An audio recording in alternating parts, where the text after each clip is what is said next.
Once upon a time, in a small, sleepy village, nestled between rolling hills and whispering forests, there stood an old cottage.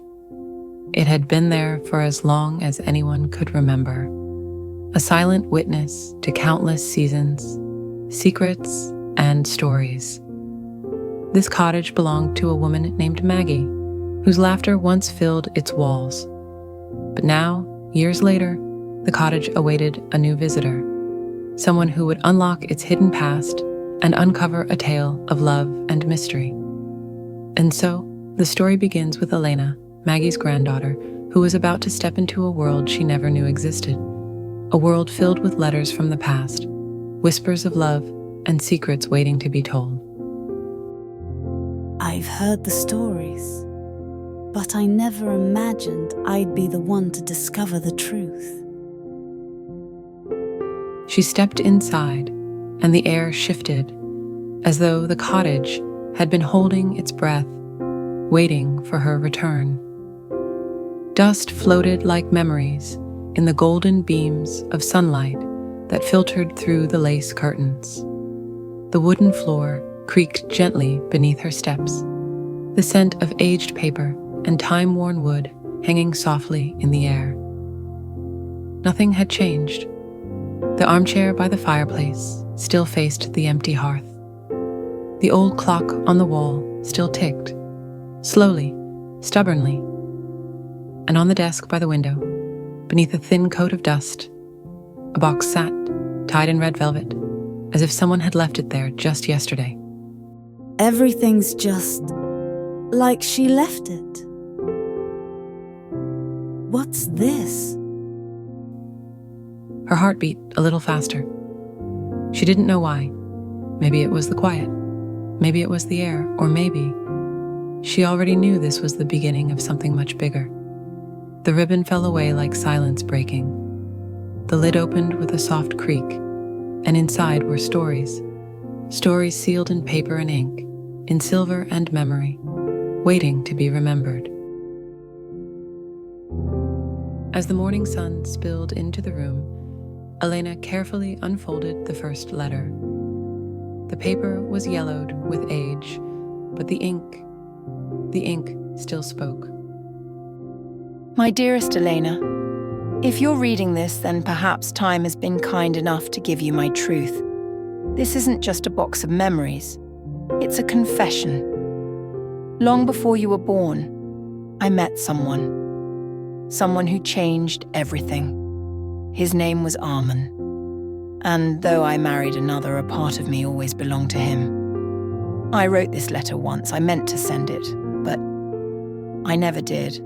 I was afraid of what it meant and what I might lose. But now I want you to know, love doesn't die. It just waits. Elena's fingers trembled as she reached for a photo tucked behind the letter. A black and white image of a young woman smiling beside a man with gentle eyes and a painter's hands. That letter carried her back in time, not just in words, but in memory. A memory of the summer of 1946, when her grandmother first met him. She was 21st spirited, bookish, restless. He was quiet, an artist, a stranger who wandered into the village with nothing but a suitcase of paints. They met again and again, in fields, in alleyways, at the edge of her parents' orchard, where the world felt quiet. You spilled half your paints, you know. And yet, you caught my favorite color. Why do you paint me so often? Because you're the only thing I want to remember when my hands can no longer hold a brush. She knew it couldn't last. Her family had other plans. He had no fortune, but neither cared. At least, not then. They said he wasn't right for her. That love should be practical, sensible. You'll marry Thomas. He's stable. He has a name. Think of your future, not your feelings. She didn't say goodbye. She was never allowed to. I watched the rain that day and wondered if you waited or if you already knew. He stood by the station, her name on his lips. The letter never came, Maybe she changed her mind. but she never forgot him. In every silent corner of her life, he was there unfinished.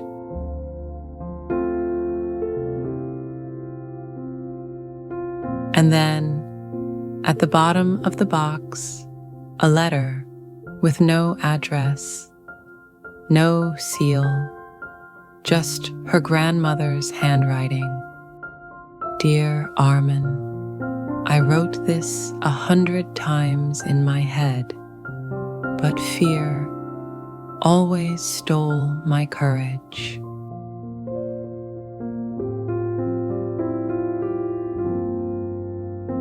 I was a coward.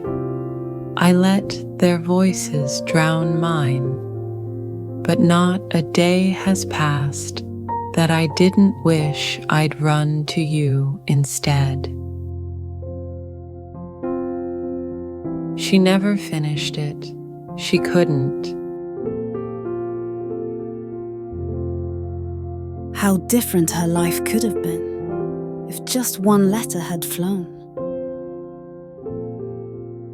She had to know more, and sometimes the past waits patiently in corners we forget to clean. He had spent a lifetime painting her, even if the world never knew her name. Armin. And there it was, in quiet ink and hidden corners, his love still alive.